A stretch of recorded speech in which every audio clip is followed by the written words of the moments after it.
నాకు గుండె చెదిరే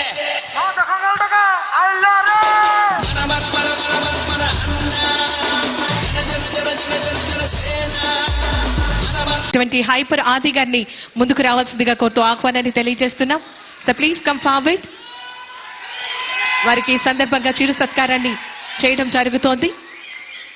జన సైనికులు మరొకసారి మీ అందరి కరతాళ ధ్వనుల మధ్య విచ్చేసినటువంటి పెద్దలందరికీ కూడా ప్రత్యేకమైనటువంటి ధన్యవాదాలు తెలియజేస్తున్నాం.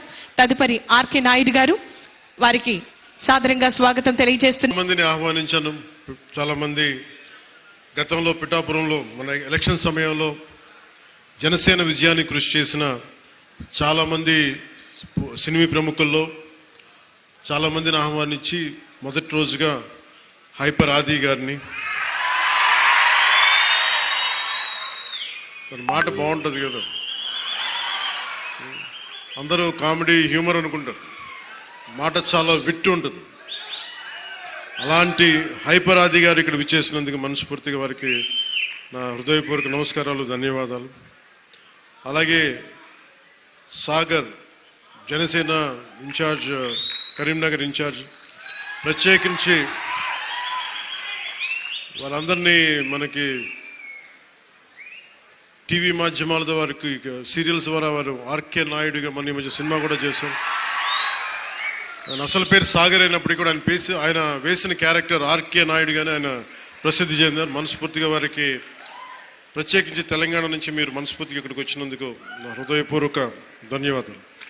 తెలంగాణకి ఆంధ్ర ప్రాంత ప్రేమను తీసుకెళ్ళండి. తెలంగాణ సోదరులకి సోదరీమణులకి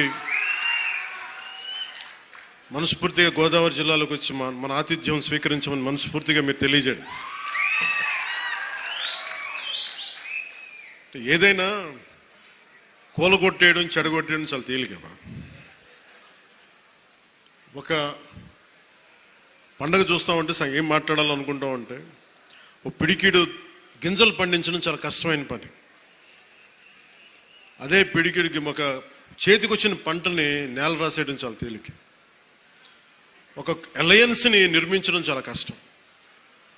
అందరినీ ఏకతాటిపైన తీసుకురావడం చాలా కష్టం. కేంద్ర నాయకత్వం దగ్గర నుంచి రాష్ట్ర నాయకత్వం ఎంత కష్టపడి పట్టుకెళ్తుంటే దాన్ని చెడగొట్టడం చాలా తేలిక, చాలా తేలిక.